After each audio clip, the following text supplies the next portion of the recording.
Mary. That's a big boy. How you get so eat so fast, man? How you so big so fast, man?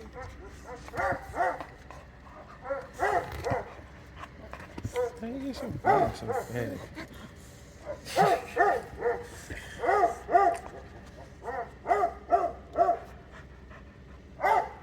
Is you? How you so big so fast?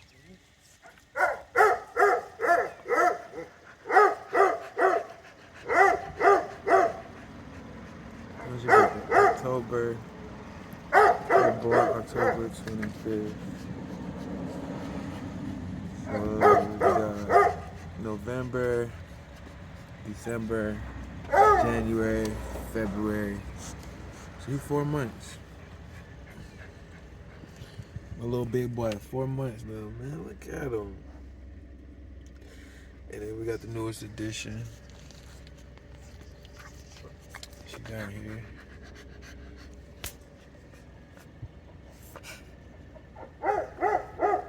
So this is a Mary. I don't know if y'all know. This is a Mary. I'm gonna post a lot of photos and time lapses of him. I've been documenting him since we first got him. We got him 2 days before Christmas, so he's my Christmas present basically. Got him from Hollywood Kennels, and so by the time I got him, it was like November. So he was 2 months by the time I got him. About 8 weeks, and then so now he's about 4 months. So I've had him for 2 months, right? No, I had him since December. So it's March now. So it's going on 3 months that I had him. How's this all adding up if he's only 4 months? I'm really tripping right now. Alright. Don't squish the puppy. Oh man. Come here, puppy. He trying to squish you. Where you getting too big? Come on, get out. Come on. Go. Alright, you can stay. So, he was born October 25th. So November 25th, that would have been 1 month. December 25th, that'd be 2 months. That's when I got him. So then January 25th, he'll be 3 months. He spent that with me. So now it's been the first month that I had him. And then February 25th would have made him 4 months. Okay, so my months is off. So he is 4 months, but he's about to be 5 months.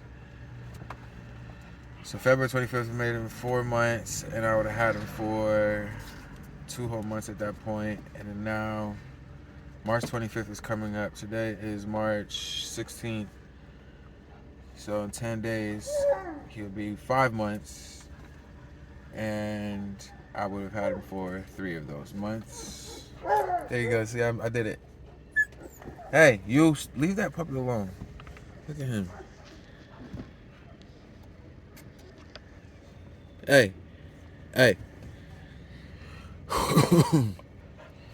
They was picking on you the same way, man. You like that? Did you like? Hey.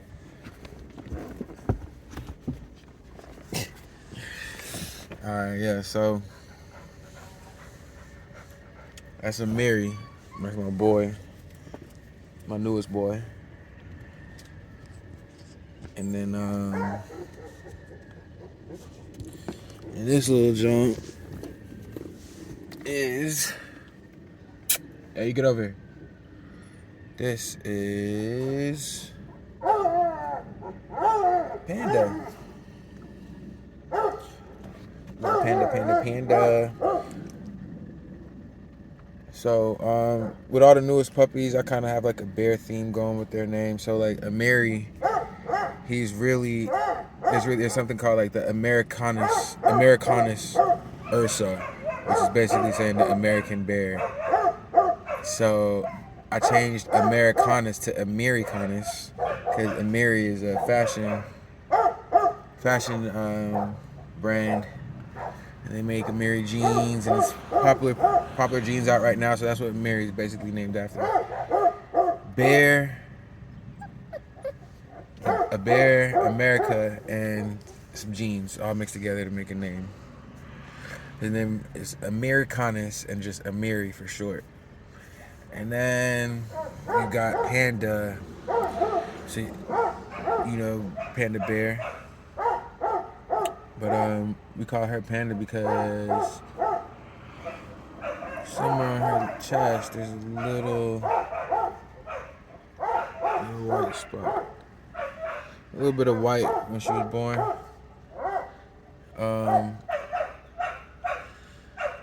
I looked it up, and in ancient Roman times, when this breed was first created, it was different dog groups that they put into it, and I believe it was the Great Pyrenees. Was it the Great Pyrenees that I saw, or it was some big white mountain dog that was a part of it? So every so often, rare occasions, it'll come back up in the bloodline. No biggie, still purebred, AKC. There was 2 girls out of the litter that had that, so the breeder ended up keeping one of them, and then let me get the other one. He was in debate about which one he wanted. So, but things that I like about her body style. She's gonna be really she's gonna have nice broad shoulders. Right behind her shoulders is pretty wide, and then when it comes to her the shoulder blade area, they stand out like this. She's gonna have real broad shoulders.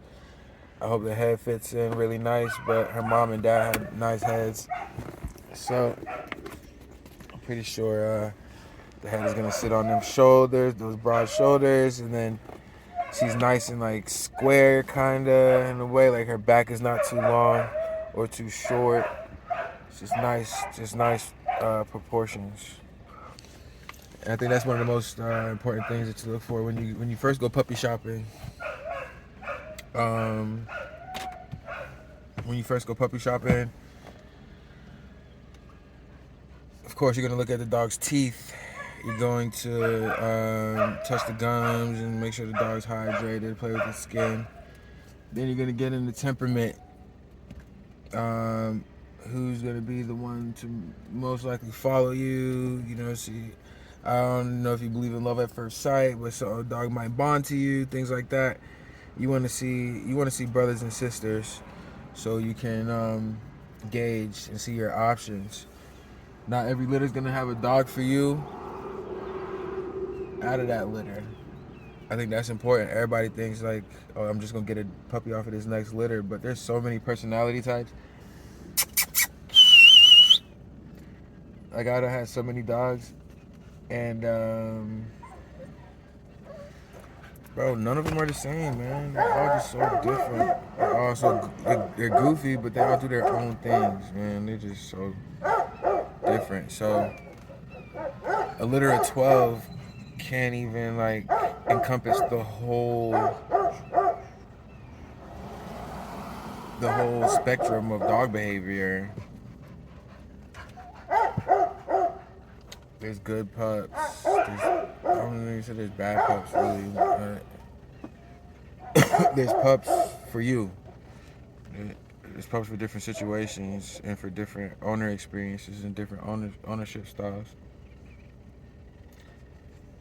So even if you go check out a breeder, there might not be a dog in that litter for you, and you should have that in your brain and just kind of be able to move on if you don't see something, and don't settle. Don't just settle. You know what I'm saying? Get the right dog for you. So with all that being said, so boom, temperament. The dog that's going to be following you around, who might bond with you, you might find that special bond dog if you go shop. You know what I'm saying? You shop around, a dog bond with you, and you guys make that love at first sight kind of eye contact. But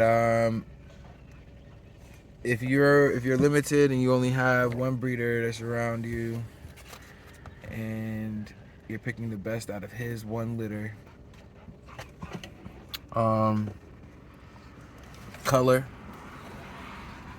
is going to be something important depending on what your plans is for the dog. Hey. Good. Depending on what your plans is for the dog. If you want the dog to be in the show ring, you're going to be looking for a lighter complexion dog. You're going to also be looking for a dog that's dry.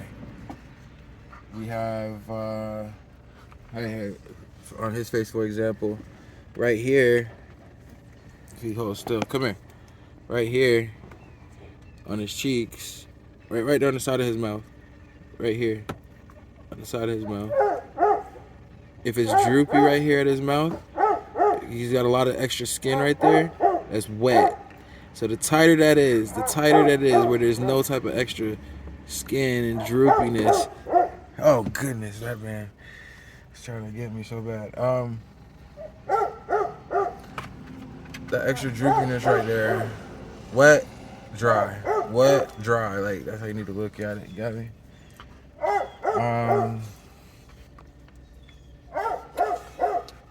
So they're gonna be looking at stuff like that, seeing how wet the dog is, see how dry he is, and then right up under their chin, there's a black spot. But you don't want it to be all the way black. You want it to be tan, and then right in the center of it, there's this little black triangle. If two dogs are completely equal in all their looks, and that'll be the last thing that the judge is gonna look for. He's gonna just go check up under their chin real quick, and if one dog has a triangle and the other dog doesn't, the dog with the triangle is gonna win. You get me? So you wanna, just depending on the dog that you're looking for. If you want a dog that's gonna possibly get you a ribbon, and things like that. Or you're looking to even breed, like you want to start off with a good female and stuff like that. Females is your foundation. You want to start off with a good female, so you want a lot of her traits to be good. Like if you want dogs with big heads, like yeah, a daddy with a big head, but they're naturally mostly always gonna have big heads for boys. But that girl that got the man head, plus the man with the man head, is gonna produce some good man-headed babies. You get me?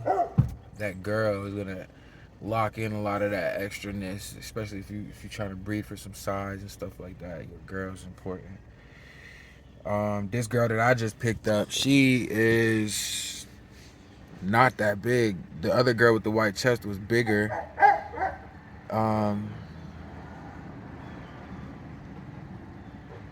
But the bigger one had a longer back. And this particular dog was more proportionate, and I like that.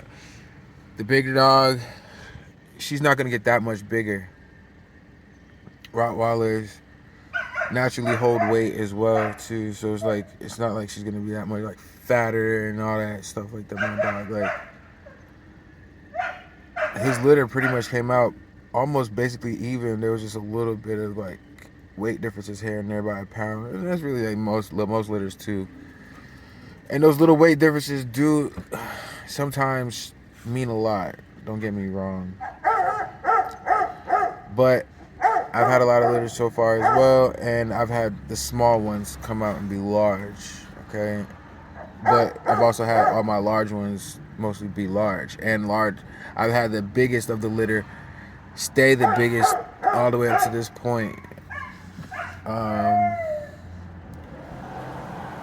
Everything about him, about this particular dog, his ears was longer, tail longer, feet big, everything big since he was a couple weeks, and I've always just noticed it, and to this day he just stayed that way. But to be fair, he's like 28 inches and the rest of them are like 27 and a half. Like it's just a half an inch.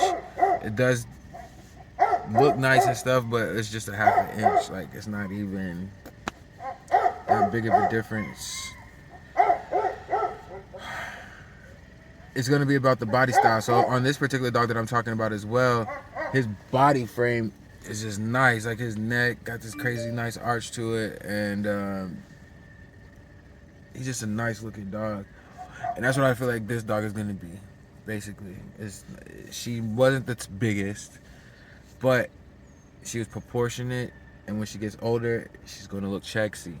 She's going to look right and proportionate and accurate and breed specific.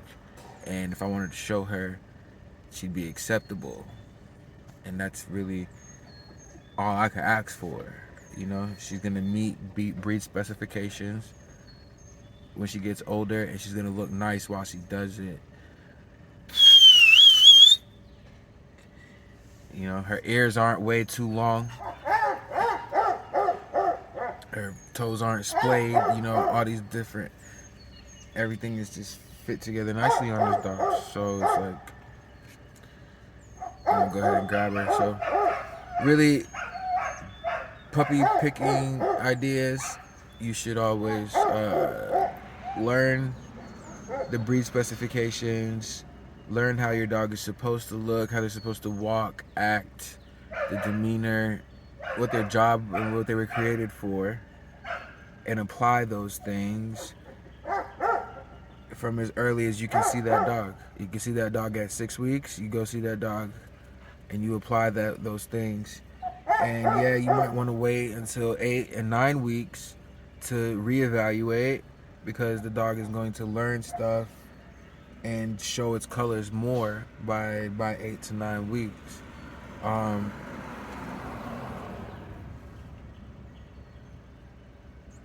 But you definitely want to know your breed and then apply. Because the dog is supposed to be brave.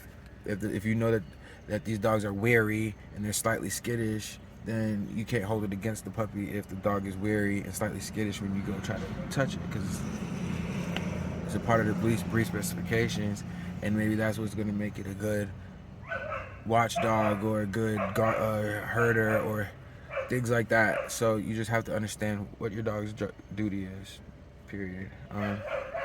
Video is way too long, so I'm going to cut this now, but thanks for tuning in. That's going to be a video on how to select a puppy. I can go into way more depth about this stuff, as you guys can tell. So if you want me to go deeper, tell me in the comment section. Don't forget to like, share, subscribe. Thanks for tuning in to Augustus Kennels.